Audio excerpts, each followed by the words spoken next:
Kind Earth Tech. A taste of the future. You are so right. If we cook in a better way and understand better how it works, it tastes better. So I had to have you on for today. I'm really proud to present you. Eke, take the floor and do your magic with us. Okay, thank you very much, Ira. First, my apologies for making you a bit insecure in the kitchen. That was not what I was meant to be. But and also, I have to make a small correction. I'm not really a chemist. I'm a chef, and I'm still working together with a chemist. That's Jan Groenewald, and we wrote several books on the science of cooking. And in the meantime, I know quite a few things. I picked a lot of things up, and I use a lot of science in my kitchen. And actually, most of the people use science on a daily basis, because, of course, cooking is all about chemistry. So, apart from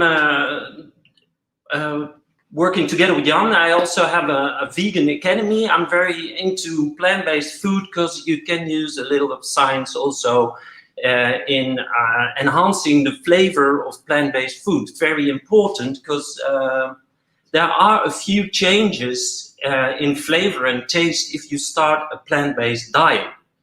But before I dive into this material, I first, of course, want to thank you, Ira, for inviting me and the whole organization for this fantastic event. I really enjoy it. And I hope there is also a possibility to watch it back, but I believe it will be. So I'm here in the cooking oven, still busy cooking, doing some preparations for a really nice food festival tomorrow. It's called Food Unplugged in Ede. It's in the Netherlands. Right now I'm in Amsterdam. That's also my base for my business activities, and it's also the home of the Vegan Academy. What I today wanted to do is look at the changes you have to experience when you start a plant-based diet and how you can overcome this taste-wise. Because let's share some screen, and then I use also my glasses. I made a few slides to share. I think it will be visible right now. So what's changed if you start a plant-based diet in a matter of taste and flavor? The food will be sweeter, and that's very logical, because you start to eat more plants, and plants contain quite a few sugars, because that's the food for their offspring. So especially the beans contain a lot of sugar, and also food will be less savory and less satiating. You will start missing this satiating, savory flavors in a plant-based diet. So how to overcome these flavor changes, and that's also what we try to teach our students in our courses, that of course you have your kitchen cupboard, which you can use all kind of umami flavors like soya sauces, umami pastes like miso pastes. There are plenty of possibilities to put umami taste, which of course is very flavorful, very satiating, savory from your cupboard. But there's also a way to enhance your flavors by using the Maillard reactions. And I've heard the Maillard reactions quite often tonight. Of course, in meat preparations, you have to deal with those, but actually every cook has to deal with these reactions on a daily basis, because if you start heating food or if you store it over time, these reactions will happen. So let's first get into what are these Maillard reactions? Well, it's very short. It's a chemical reaction between the building blocks of proteins, amino acids, and sugars. So what you need in your food to have this reaction happen is these two compounds, sugars and amino acids. And what are the reaction products? There's hundreds of new aromas, colors, flavors. A lot of things are happening. Food industry is not very keen on these reactions because you can't really manipulate them over time. They will happen, and they will, or they might cause off flavors over time if during days, months, if you want to store it for a long time. But as a chef in the kitchen, you really can use these reactions to enhance the flavors. But then you need to know a little bit about the factors which are influencing or which are determining this reaction. And actually on this slide, should be on that slide, but it's not on there, so I'm just gonna tell them to you, and while telling it, let's get back to I'm gonna share a short video, and it's a video of a dish I'm creating. This is what we call the carrot soup à la Maillard. And the carrot soup à la Maillard is actually a very good example in the way you can use these Maillard reactions to add savory flavors to your food, and especially to the plant-based food, because in protein-rich food, in animal and dairy foods, it's quite easy because they contain a lot of sugars and amino acids themselves. But if you start cooking more and more with plants, well, then you have to start turning the knobs on your imaginary chemical stove to increase these reactions or to decrease the reactions, or to get them get in control of them. So let's look at this in this video, because it's going to be very good example.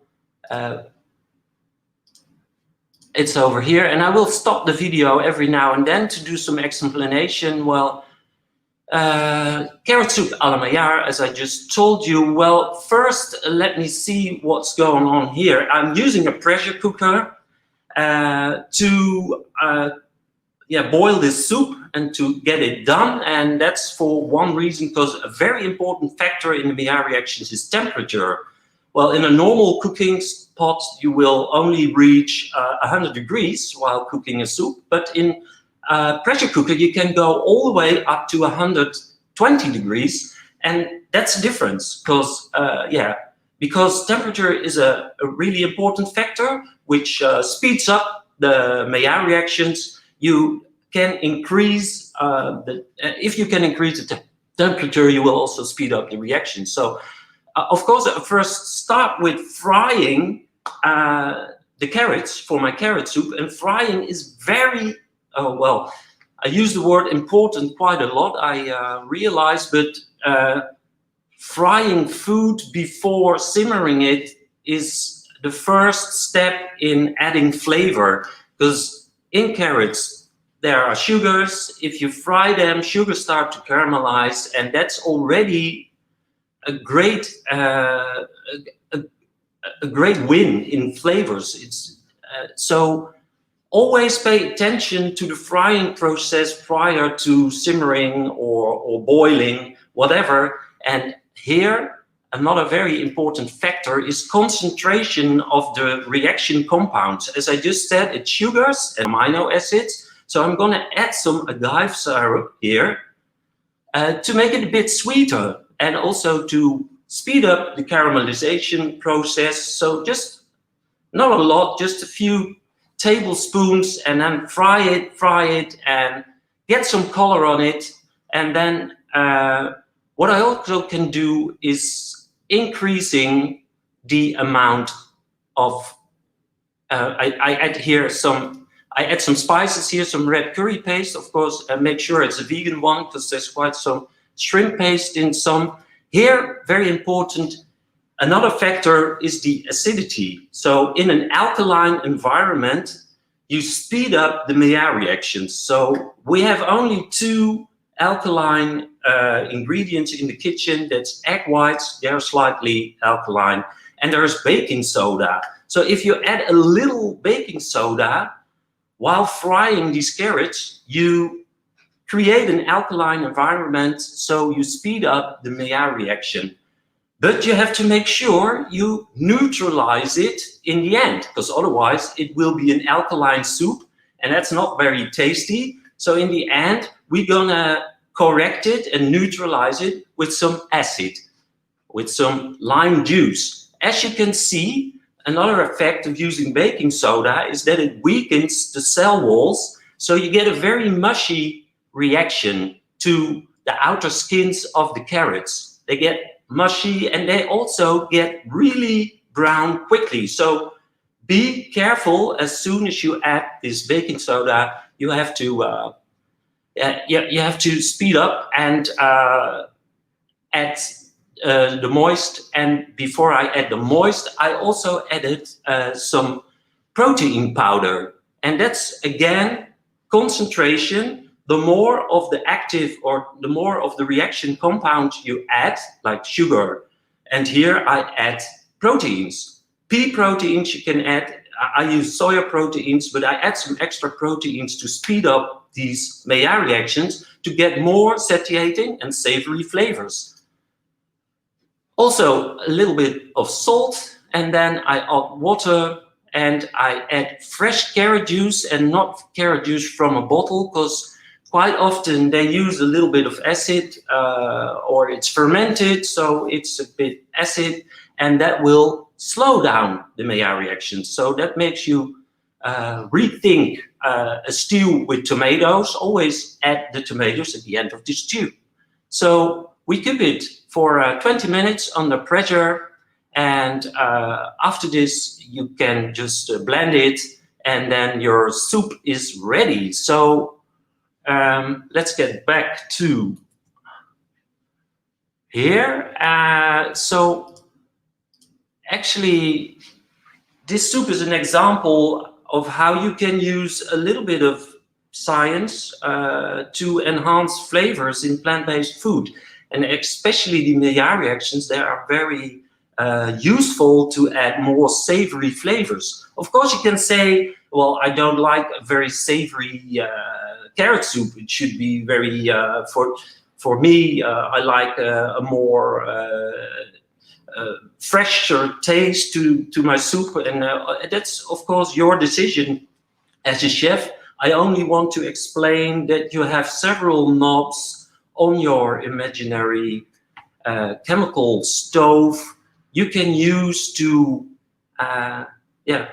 play with, and to play with flavors and add extra flavors or degrease them. But of course you can use baking soda also in a stew, a vegetable stew, but always make sure you neutralize it with some acid, so with some lemon juice, from some vinegar, and then in the end it will neutralize and you get rid of the alkaline flavor. So let's get back to the factors. The most important determinants of these Maillard reactions are temperature, as I just explained, its concentration, of course, it's the compound you use, it's the acidity, and time. Of course, time is also very important, because Maillard reactions also cause or you can also create with Maillard reactions, you can create balsamic vinegar, but that takes a very long time. But in your kitchen, every day, while frying, while baking, whatever, you can use these reactions to add some more savory flavors to your plant-based food. And that's important because, as I just said in the beginning, that's a major change if you start a plant-based diet. So hopefully this is can be of any help. And if you want to read something back, it's this book is only in Dutch, but it's all in here. And of course, you can also find us on the Vegan Academy. It's the veganacademy.eu. And hopefully some people stick around to ask some questions in the Q&A after my session. And for now, thank you very much.